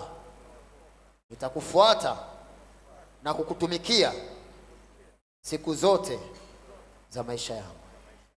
Amen. Nina Father, thank you for these ones you have. Baba, asante kwa ambao umeokoa. I cover them with the blood of Na Jesus. wafunika kwa damu ya Yesu. Lord, let the grace that saved them be with them. Neema iliyookoa iwe hifadhi. Every of their secret tears are terminated Kila today. ina machozi yao siri na mekomeshwa leo. Let the favor of God come afresh upon them. Bali cha Mungu kijie kwa juu yao kwa upya. In Jesus' name. Katika jina la Yesu. You will stand here and I'm going to anoint you. Endeleeni Everybody stand kusimama up on your hapa. feet. Baki mkiwa mmesimama. Kanisa tusimame juu wote. You come with a bottle of anointing oil, stand up. Umekuja na chupa mafuta matakatifu, inue. And anything you desire from this oil now, begin to ask God. Kila unachotamani kutoka mafuta, anza This kuomba. anointing today is an anointing for favor. Mafuta haya leo ni mafuta kupatia wewe kibali. And it will destroy every spirit of fear. Na itaharibu kila roho ya It hofu. will destroy every sickness and disease. Itaharibu kila magonjwa na madhaifu. By the favor and mercy of God. Kwa kibali na rehema za Mungu. Hallelujah. Haleluya. Lift up your voice and pray. Inua sauti yako uombe. It is destroy the siege of fear. Inaharibu The healing power is in the hofu. anointing. Nguvu ya uponyaji iko The ndani ya breakthrough mafuta. power of God is in this anointing. Nguvu ya mpenyo ya Mungu iko ndani ya The mafuta. protection power of God is in this Nguvu ya anointing. ulinzi ya Mungu iko ndani ya The mafuta. miracle working power of God is this Nguvu anointing. ya kutenda miujiza ya Mungu iko kwenye mafuta. Divine favor is this anointing. Kibali cha Mungu kinapatikana In kwenye 1 Samuel mafuta. 16 verse 13, David was anointed Daudi alipakwa mafuta and the Spirit of God came upon him. na roho Bwana akamjia juu yake. And in verse 22, Mstari 22. he is already in the palace Alikuwa tayari by the ikulu invitation of King Saul. kwa mwaliko wa mfalme Sauli. He behaved himself wisely and he was accepted of the king Alitenda kwa because he's armor busara, bearer. akakubaliwa na mfalme. The anointing of the Holy Spirit Mafuta ya Roho Mtakatifu can catapult any believer to a greater height. yanaweza akamhamisha kwa Lift ghafla up your muamini voice, yote anything you kwenda desire viwango for vya this juu. anointing. Inua sauti yako, taka unalotamani kutoka kwenye mafuta Every haya. form of misfortune, Kila aina ya hali mbaya, misfortune, whatever it is, hali mbaya is destroyed by the power of this anointing. inaharibiwa kwa nguvu ya Every form mafuta. of sickness and disease Kila aina ya magonjwa na madhaifu is destroyed today by this anointing. inaharibiwa kupitia mafuta Father, haya. by this anointing Baba, kwa mafuta of haya. favor, let promotion come. Kuinuliwa By this kuja. anointing, let Kwa miracle mafuta haya, marriage happen. ndoa za miujiza By this zitokee. anointing, let Kwa fruitfulness mafuta happen. haya, uzao By utokee. this anointing, let promotion, Kwa mafuta haya, kuinuliwa. business breakthrough happen. Mpenyo ya biashara For itokee. everyone here, Kwa kila mmoja for hapa. everyone Kwa here, kila mmoja hapa. everything, Lord, that draws your people back Kila kinachorudisha watu wako is nyuma destroyed today. kiharibiwe leo. When Saul was anointed, Sauli alipopakwa in 1 mafuta, Samuel chapter 10, Samueli wa kwanza the Bible 10. said people saw him and began to Biblia give him inasema, things. watu walimuona They saw him and wakampatia began to give him vitu. things. Waliona wakaanza kumpatia Oh, people will vitu. begin to give your people Watu things. wataanza kupatia vitu. Lord, in the name of Jesus Katika Christ jina of la Yesu Nazareth. Kristo. And Saul was turned to another man. Sauli aligeuza kwa mtu mwingine. Everything began to work for Saul. Kila kitu kilianza He kufanikiwa kwa was Sauli. made a captain. Alifanywa kuwa kiongozi. Jesus, by this anointing today, Kwa mafuta haya Yesu, let the story of everyone change. historia ya kila mmoja ibadilike. Let the favor of God come upon Kibali everyone. cha Mungu kimjie kila mmoja. Give your people favor. Wapatie watu wao kibali. Let no one go empty-handed. Asiwepo mtu akuondoka mikono mitupu. In Jesus' name. Katika jina la Yesu. Raise that oil up. Inua mafuta yako juu. Father, the content of these bottles, Baba, kilichoko ndani ya vyupa hizi Lord, and in these bowls are now the anointing of the Holy Ghost. inatamka sasa ni mafuta I matakatifu. decree in the name of Jesus Christ of Natamka katika Nazareth, jina la Yesu Kristo wa they are Nazareti. now anointing for supernatural Haya ni favor. mafuta ya kupata kibali cha By juu. this anointing, favor will answer in Kwa our mafuta lives. haya kibali kitajibu katika Favor will maisha answer yetu. in our businesses. Kibali kitajibu kwenye Favor will biashara. answer in the work of our Kibali hands. kitajibu kwenye kazi And ya in mikono our yetu. career in the name of Kwenye Jesus. taaluma zetu kwa jina la By this Yesu. anointing, Kwa mafuta haya Lord, let every sickness be kila destroyed. ugonjwa Let ukaharibiwe. every siege of fear be Kila destroyed. uzio wa hofu In the name ukaharibiwe. of Jesus Christ. Katika jina la Yesu Let Kristo. every form of misfortune, Kila aina ya hali Lord, let it mbaya be destroyed. iharibiwe. In the name of Jesus Katika Christ. jina la Yesu Kristo. Every veil that Kila- the devil have used to cover people Kifuniko kinachofunika watu by this anointing, kwa mafuta haya. let it be torn to pieces now. Kichano vipande I'm not vipande. hearing a louder Sisikia amen. amina kubwa. So shall it be. Ndivyo itakavyokuwa. As this oil come upon you, Mafuta haya yanapokuja juu yako, the hand of God is coming upon you mkono wa afresh. Mungu unakuja juu yako kwa And upya. your desires are Na granted. matamanio yako It unayapokea. is blessed. As you Amebarikiwa anoint your house, as you unapopaka anoint your offices, unapopaka as you ofisi yako, anoint your nyumba business yako, area, biashara yako anywhere you are unapopaka. anointed, Popote unapopaka mafuta the haya, favor of God will answer kibali cha for Mungu you. kitajibu. In Jesus' Katika name. jina la Yesu. Please put a small in your palm Weka kidogo mkononi and anoint your forehead. na upake And kwenye begin uso to wako. pray now. Na uanze kuomba. Begin to decree. Anza As kutamka. I know this first time, as Father, let your favor Na follow them. kuwapaka wageni kibali cha Any Mungu one of kiende them nao. sick, let them be healed. Kila Any aliye one of them mgonjwa tormented, aponye. Father, let them be delivered. Wakombolewe walio wagonjwa. In the name of Jesus Christ. Katika jina la Yesu Kristo. Malia Kaba, bring her, bring her up. Bring her up. Bring her Mlete kwa up. mchungaji, mlete, muinue. Malia Katobre Landa Liabalabalaba. Shwande Kaba, Likato Liabalaba. Loose her and let her go. Mwachie na I aende. command you in the name of Jesus, out and return no more. In Jesus' name, take her out. In the name of Toeni Jesus. nje. Spirit. Malia kabale boa katobre lea bolia balaba. Alia kaboshia la boa katobre landa la balaba. Be delivered. Funguliwa Jesus' name. katika jina la Yesu. Malia katobe shila ba. Receive it. Receive it. Receive it. Receive it. The favor of God follows you. No more sickness in your life anymore. The favor of God follow you, Mama, in the name of Jesus Christ.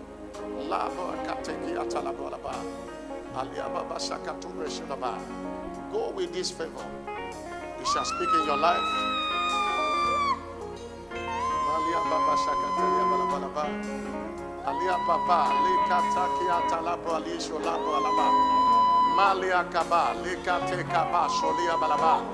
In the name of Jesus, I command you, loose her and let her go. Loose her and let her go. In Jesus' name. Please take them out. Tafadhali wachukueni. Watumishi wa Mungu naomba mwende upande wa kushoto, kuna watumishi wa Mungu mwafuate. Nene upande huu. Chukua vitu vyako, chukua begi yako. Let them go. Chukua begi lako, usiache kitu.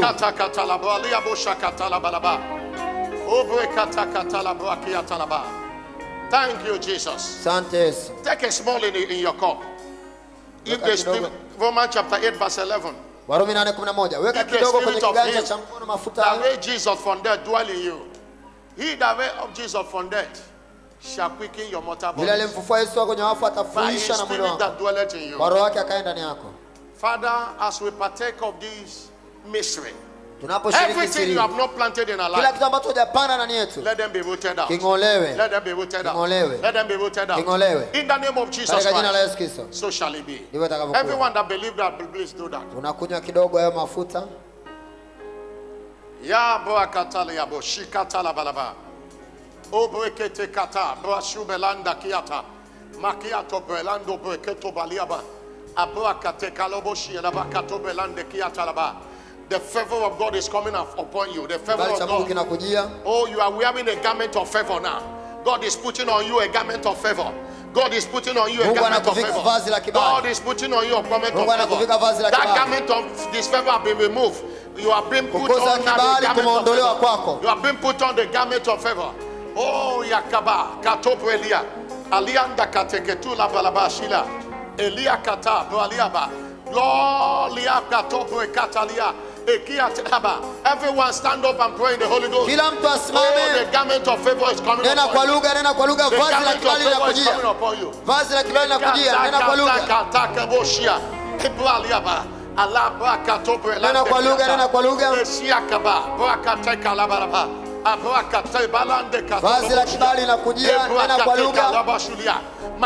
Simama juu na unene kwa lugha.